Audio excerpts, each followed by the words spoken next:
Master Duel has gotten so massive and huge it was beating even the likes of Counter-Strike and Grand Theft Auto 5 for most played game on Steam during initial release. Imagine this stupid Dark Magician meme from 20 years ago having more players than funny XQC drug dealer game. Yo, what the fuck? I dived in like everyone else on day one, building the best deck in the game and proceeding to go on a tear against all these foolish returning players that thought their Luster Dragon would stand a chance against Beatrice and Maxi. Then again, Maxi doesn't do anything against Luster Dragon deck. Anyway, talking with my Twitch chat over at twitch.tv/Farfa. Please follow me, smile. A lot of people I noticed were having issues. Master Duel and Yu-Gi-Oh! In general is pretty hard when you're new or a long-term returning player, and it's a huge learning curve with a lot of information and extremely precious resource called gems that you just simply cannot afford to squander or burn on useless packs or crafts. No, really, crafting Dark Magician Girl might not be a good idea if you want to have a chance on ranked ladder. So I came up with a little challenge for myself. I would create a brand new account on Master Duel, spending no money on it whatsoever, and hitting the highest rank available using only a free-to-play deck. I came up with a checklist that went as follows as a guideline for myself, for you watching now to understand what the best way to play Master Duel is free-to-play. I logged in, sped through this survey for 50 whole gems, and then got straight into the tutorial and story mode picking a structure deck. Now here I chose Synchro of Unity. You will get all of them eventually anyway, but it doesn't really matter at this stage. I just picked it because there are 3 copies of Mystical Space Typhoon in here, which is a really good card to have for a ranked deck later on if you're going to be using a budget and didn't get Twin Twister or something like Cosmic Cyclone. The tutorial can be completely skipped if you know the basics of the game. You will still receive your gems if you don't want to go through phasing and basic summons. And for the story mode, the best method I found was to simply play it as far and as deep as you can go until you just hit a wall. When you receive new cards along the way, very early on, you should obtain Monster Reborn and Reigeki. Be sure to put those into your basic structure deck as they will definitely help with the harder stories later in the game. Now, don't spend too much time playing around with the structure deck. The name of the game here is speed and efficiency. The tutorial deck is a means to an end and nothing else, so don't spend and invest too much into this. Do, however, try take out some of the bad cards and put in some better cards available in your card pool. Now, understanding what a good and bad card in Yu-Gi-Oh! Could probably be a 1 hour plus lecture in and of itself, but TLDR, for the purposes of story mode, you just simply want big, high attack normal summons that don't require tributes, spells and traps that will directly remove your opponent's cards or help you achieve that, typically something with attack boosts. Now keep grinding into this tutorial and story mode until you hit your own personal wall. For a lot of players, this was the Gem Knight story. The fusions it summons can become a little bit too big to deal with, constantly flooding the field, and a structure deck is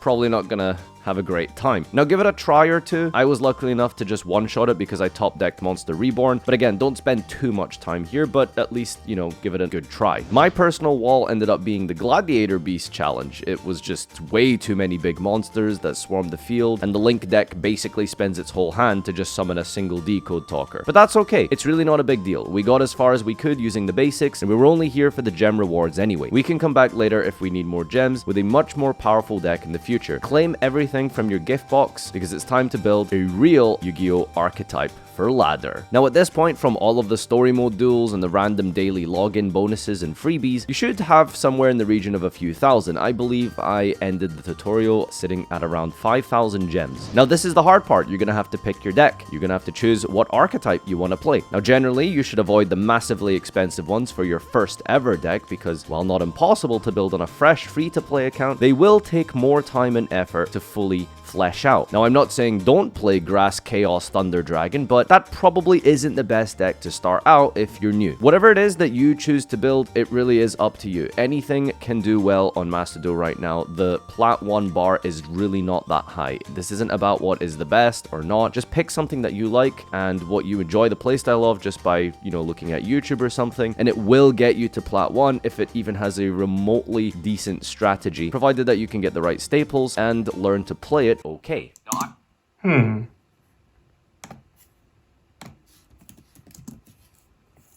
He's right. Now, I personally chose Lunalight. With Tiger at 3, I thought it would be a fun deck to revisit that is kind of not really playable in the TCG right now, although this new ban list did kind of bring that card back. But anyway, decided to play it on stream because it's just a cool high amount of combos, it can break boards, and it's got fast games unlike a control deck, which will result in massively long duels that I felt like I just didn't really have the time for. And everyone loves bullying silvers with 50-step combos, am I right? If you're really struggling what to go for and you just want me to tell you what to buy, some cheap first-time decks I can recommend are probably something like Invoke Shaddoll, Phantom Knights, Prank Kids, Pure Tri-Brigade, Eldritch, Zodiac, and if you also feel really spicy and want to do some crazy combos, you can also give Drytron a shot. And now this is the time to start buying packs. Now what I did is I immediately went for the bundle deals that are a one-time purchase only. Using the gems that you farmed, you can get Ash Blossom, a very good staple hand trap, as well as Lightning Storm, a generic destruction card, and Judgment as a very solid trap card. This will give you the best value for your gems and provide 3 guaranteed staples that will work in pretty much any archetype. So this is really the time to exhaust and burn all of your gems, all the way down to 600. Do not, whatever you do, go below 600 gems at this point because we'll need it for later. Now, once you're done with the bundles, you can pull any free packs you have and begin working towards your chosen archetypes theme. Now, if you didn't unlock your chosen archetype secret pack, you'll just have to craft a super rare to unlock the theme you want and begin pulling cards from there. For example, if you want to play Burning Abyss, you're gonna have to craft a super from the deck like Graph, and this will unlock the Fiend secret pack. You just do this for your chosen archetype and start pulling. Spend everything you have and pray for as many holos as possible. Even if they suck, we can just dismantle them into dust for cards we actually want. And speaking of dismantling, this is the time to do that. Dismantle any extra cards you have, and personally, I always dismantle the holos over the regulars because they just give slightly more dust, and the glossy effect is really just not that good. It's actually quite annoying. Except for the Royal Rare, maybe, I suppose, if you pull one of those, you want to keep it. But get rid of anything you know you'll never want to play. For me, this would be an Ultra Golden Lord as an example. What you dismantle now will depend on how desperate things get later on. You could theoretically dismantle absolutely everything not related to the deck you want to play, but I wouldn't recommend that if you're actually looking to stick around and play the game months down the line. Just because you aren't running Halka Fiberax now, it definitely doesn't mean you won't enjoy a deck that needs it 3 months from now, so consider things carefully and keep these options open to yourself. So hopefully by this point, you have something resembling a playable strategy. It doesn't have to be perfect, it doesn't have to be complete, because that's okay. What you have now is going to be infinitely more powerful than Dragon Structure deck. So if you're missing a decent amount of the deck, just go back into the story mode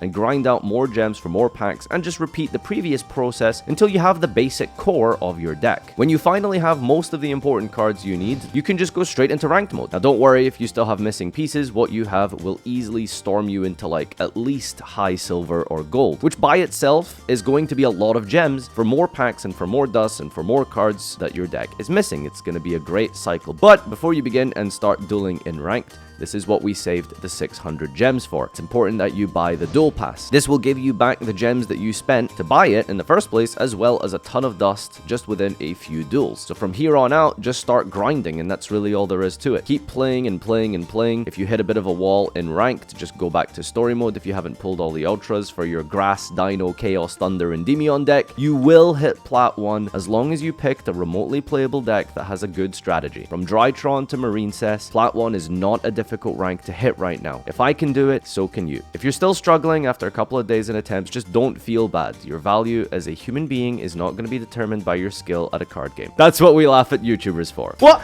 No! No! No, I don't want to use snow again! So do some research on Master Duel Meta or YouTube for your deck, look up the combos, watch some replays, learn and improve. Start to understand what the opponent's decks are doing and what the decks you regularly play against are doing, and keep learning and getting better. For me, my journey with Lunalights was fun and enjoyable, with a record of 20 wins and only a singular loss into Platinum. Of all the decks I lost to, it was Blue Eyes White Dragon. That's right, I could beat Drytron. I could beat Tri-Brigade. But Blue Eyes with a face-up skill drain? Ah, it's too hard. Thank you so much for watching. Leave a like if you enjoyed. Subscribe for more Yu-Gi-Oh content. And please do check out my Twitch for the daily live stream starting at 2 PM UK time on twitch.tv/Farfa.